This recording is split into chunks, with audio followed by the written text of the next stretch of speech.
The comments heard on The View from a Pew are those of Mac McCoy and are not necessarily the opinions of his guests, his producer Garth, any one particular denomination or religion, the church lady, Mr. Lemke, Pastor Craig, or anyone else of sound mind and body.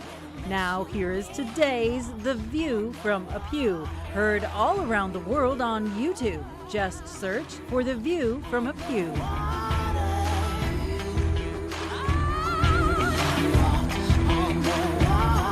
Good morning, good afternoon, and good evening. Welcome back to a Tuesday edition of The View from a Pew. I'm Mac McCoy, co-host Steve Arts in the building, and we continue. Boy, you're going to be able to write a book on this pretty soon. This is your 5th volume on this. Well, I was going to turn that over to you because you write books, you know. Yeah, right. I just write articles. You write books. Well, you're a very good writer. So just kind of so you know, View from a Pew is a freehand theological conversation. What do I mean by freehand? Well, we don't have an outline. We have we have a topic, and we're on the 5th part of a series on the Antichrist. And Steve does all the work for this. And I say that because I want to give him credit because the shows that you're on together with me, they're very good, and I thank you for that. A lot of fun. You're really getting into this, the Antichrist thing. Oh, yeah. Has your wife seen maybe the horns starting to grow out of your new haircut or anything? You know, I wonder why she chose me to begin with because I thought the horns were showing the most when we were young, but maybe not. Apparently they've gone back into hiding. All right, so first of all, we always start with the word of the day. Yes, what is the word? Oh, it's called propitiation. Propitiation. Thank you. I'm not very good at pronunciation. That's all right. It's the action of appeasing a god, spirit, or person, in this case, Mac. So, and that's the word of the day, and it's going to come to play here. All right. So as we sit here and talk about the Antichrist over the past few weeks or actually months now, we're in part 5, and you've given this part 5 the headline or the title of How Will You Know You Are Saved from the Antichrist?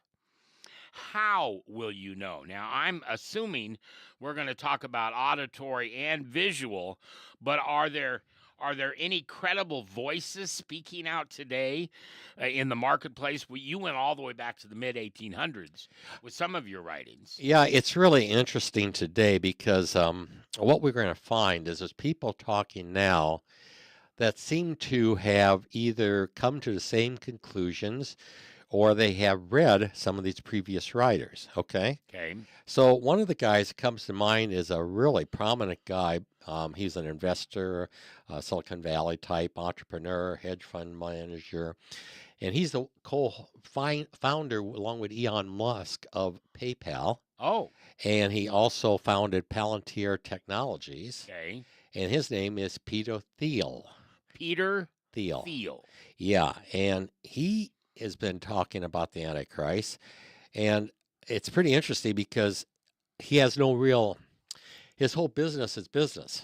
You know what I mean? So him coming to this must mean that he has some intense interest and perhaps some dedication to it. But what he says is that he thinks it's going to be in a world where the stakes are so absolute and so extreme that the only alternative to peace and safety, or where the alternative to peace and safety, is Armageddon, that the destruction of all things would present itself as a savior promising peace and safety. In other words, what he's saying, and I kind of read that funny, but he's saying that we think now Armageddon is so likely, and therefore we have to find some way to avoid that. And so we're willing to sacrifice just about anything to get to peace and security and safety. You know, it's funny. You just made me think of something. These programs with this technology that we have today, you know, we've gone from a reel-to-reel to a 8-track to a cassette deck. and then into digital, and now because of streaming, everything is somewhere.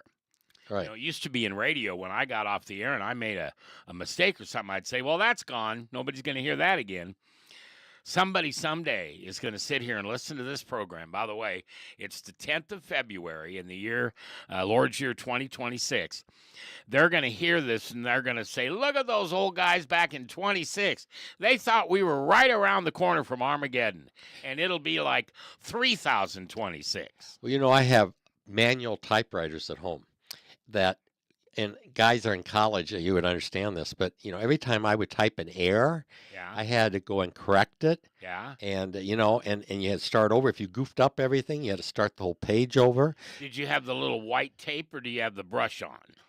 Both. Both. Okay. Yeah, and I tell you what, I mean, gosh, you think about, we did term papers back then. I mean, the easy part was writing them. The tough part was typing them. I Yeah. mean, it was just murder. Well, and you couldn't make a mistake before they had, and I don't know when it came into effect, but when they made typewriters with the little white tape, oh, that was a godsend. That was better than sliced bread.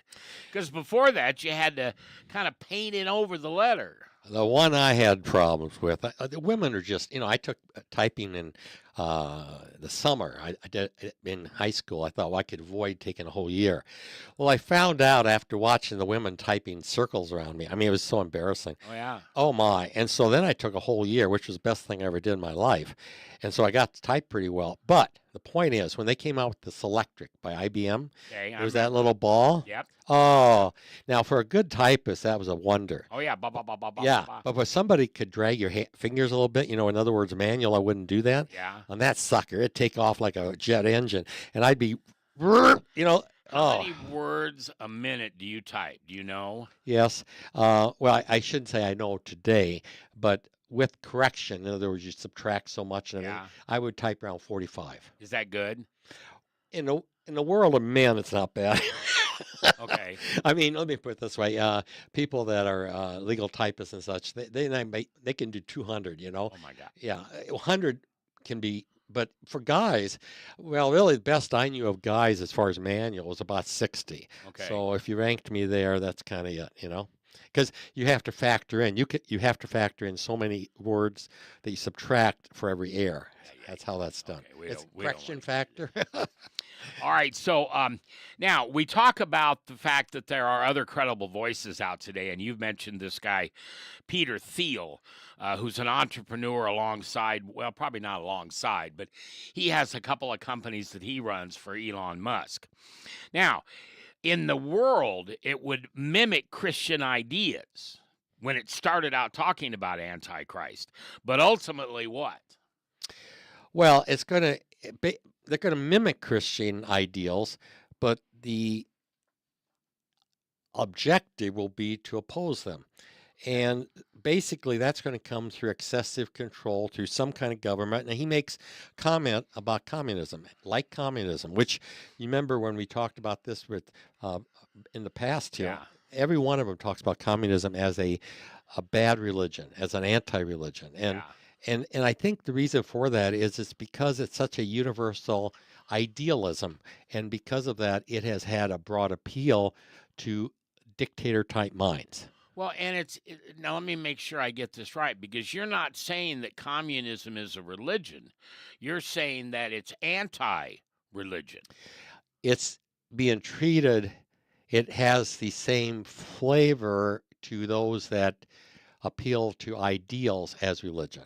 Okay, idealistic. So, in other words, it's not good. The outcome, the fruits of it are bad, and therefore, but the deception is, and it's presented like, well, we're